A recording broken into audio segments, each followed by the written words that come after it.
재보궐선거 이후 많은 변화를 겪게 될 민주당과 국민의힘 각각 연결해서 얘기 들어보는 시간 갖도록 하겠습니다. 먼저 김영배 더불어민주당 의원 연결돼 있습니다. 안녕하세요. 네, 안녕하세요. 네, 민주당이 보궐선거에서 참패를 했고요. 지금 변화를 위해서 몸부림을 치고 있습니다. 지도부도 교체가 됐고, 이 중에서 이제 친문 계파가 다시 등용이 됐다 이런 얘기들도 있고요.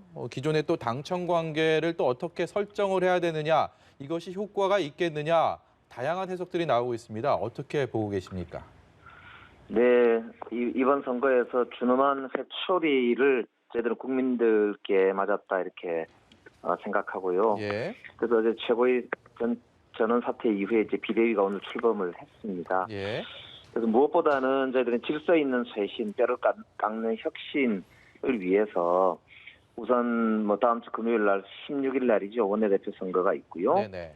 그렇게 해서 이제 정상적인 지도부를 출범을 시키고 5월 2일 날로 전당대회를 땡겨서 네. 당대표 선거를 하면서 전체 이제 권리당원만 해도 저희들이 한 80만 명 정도 되는데요.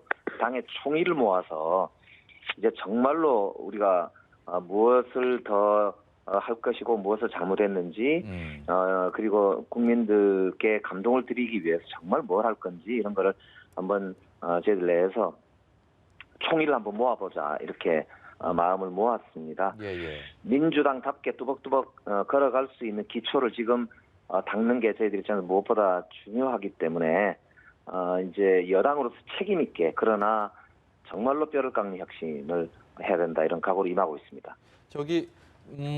조금 전에 드린 질문 중에서요. 친문 계파 갈등이 있다 없다 이런 얘기들 다양한 저마다 다른 얘기들 해갖고 김 의원께서는 네. 어떻게 보세요? 예, 사실 우리가 180세 가까운 거대 여당이기도 해서 다양한 의원들이 계십니다만은 친문 아닌 분이 누가 계시고 예. 또 반문은 또 누가 계시겠습니까? 다만 이제 이 원인과 처방에 대해서 각각의 좀 다양한 견해들이 있다고 보고요. 예. 역시 정당의 생명은 그런 다양성 속에서 또 조화로운 힘이 나온다고 볼 때 저는 이 터져 나오는 여러 그 에너지들이 오히려 저는 혁신의 밑거름이 될 거다 이렇게 네. 보고 오히려 이제 친문이나 비문이냐 반문이냐 이런 갈등들이 이제 격화되지 않도록 하는 리더십이 중요하지 않을까 그렇게 보고 있습니다. 예. 네. 자, 그리고 이번 선거 결과를 두고요. 2030 젊은 표심이 민주당에게 등을 돌린 것이 아니냐라는 평가도 나오고 있습니다. 앞으로 대선까지 1년도 채 남지 않은 상황인데요. 젊은 층의 마음을 다시 돌릴 보관은 어떤 거라고 생각을 하시는지요? 네, 사실 이번 성적표 중에 저도 개인적으로 너무 가슴이 아프고 좀 충격적이었던 게 출구조사 결과로 볼 때 20대, 30대 그런 득표율, 특히 이제 20, 30대 남성들의 그런 득표율이 낮은 점이었는데요. 그런 점에서 보면은 공정의 가치, 그리고 취업의 기회, 부동산의 양극화, 이런 우리나라 이 기회 사다리가 무너져가고 있다라고 하는 청년들의 그 절규가 정말 정부 여당으로서는 한편으로는 마음도 무겁지만 반드시 이 문제를 해결해야겠구나라고 하는 그런 이제 교훈을 다시 한번 준다고 생각해요. 그래서 이번 선거 때도 저희들이 청년 주거의 문제나 출발 자산 제도 확건 대출 포함해서요 여러 이제 공약들이 있었는데요. 네. 이런 이제 미래에 대한 비전과 정책을 소통을 통해서 청년들과 적극적으로 교감하고 공감하는 그런 이제 일이 먼저 시작이 돼야 되고 그게 가장 중요한 출발이 아닐까 그렇게 생각하고 있고 여기에 승부를 걸지 않으면은 우리 민주당의 미래도 없다 이런 생각을 하게 됩니다. 결과를 두고요. 가정법으로 얘기하는 게 사실 얼마나 생산적인 일인가라는 것에 대한 의문은 있지만 차라리 공천을 하지 않았더라면 기존의 당원대로 그러면 이런 참패까지는 없었을 텐데라는 얘기가 실제로 나오고 있고요. 민주당의 김영호 의원은 또 당원을 되돌려야 된다라는 얘기를 했고 오늘 초선 의원들도 입장문에서 보궐선거 무공천했어야 한다라는 얘기를 해서요. 이게 실제로 당내에서 어느 정도 논의가 되고 있고 현실화될 가능성이 있는지도 여쭤보고 싶습니다.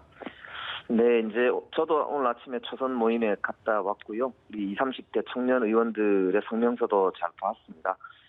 기본적으로 이런 이제 우리가 국민의 뜻을 거스르는 일을 한 거 아니냐라고 하는 깊은 자성의 그런 이제 말씀이라고 보고 저도 그 기본 정신은 뭐 100% 옳다고 생각합니다. 다만 이게 이제 지금 이제 그 선거가 바로 닥쳐 있어서 또 다른 공천을 해야 되는 그런 이제 규정을 정비해야 되는 상황은 아니기 때문에 이런 자성의 정신을 가지고 정말 강력한 쇄신 방안을 마련하자 이런 쪽으로 이제 결론이 나는 게 좀 더 바람직하지 않을까 싶고요. 예를 들면 지금 부동산 비리 문제가 이제 불거졌던 광양시장의 경우에 우리 이제 당에서 제명 조치를 하는 등 신속한 조치를 했습니다. 그래서 이제 선거 이후에 우리 당에서 단호하고 신속하게 마련할 쇄신책을 강력하게 우리 스스로부터 혁신의 동력으로 삼아 나가는 게 필요하지 않나 싶고요.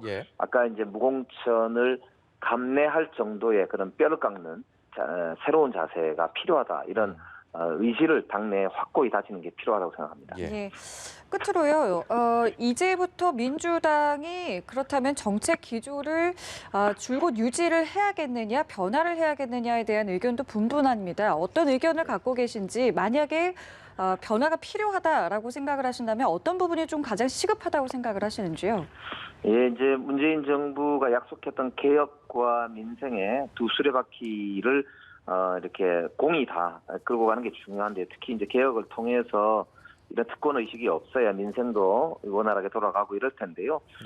그 과정에서 지금 태도, 방식 등이 이제 오만하고 거칠다 이런 지적들이 많았습니다. 예를 들어서 부동산 문제만 하더라도 이런 이제 그 재산세 유례 문제라든지 아니면 생애 최초로 주택을 취득하려고 하는 우리 이제 젊은 층에게 대출이나 이런 여건들을 마련해주는 작업이라든지 또 코로나 백신을 확보하고 이제 하는 과정에서 투명성을 좀 더 강화하고 소통을 한다든지 등의 이런 세심함들이 매우 필요하다고 보이는데요. 그런 점에서는 당청이 더욱더 이제 끝에 협력하고 또 준엄하게 저희들이 좀 고칠 건 고치고 해서 이제 민주당의 그런 가치들을 국민들과 잘 공감해 나가는 게 중요하다 이렇게 생각을 하고 있습니다. 네, 오늘 말씀 여기까지 듣겠습니다. 고맙습니다. 네, 고맙습니다. 더불어민주당의 김영배 의원이었고요.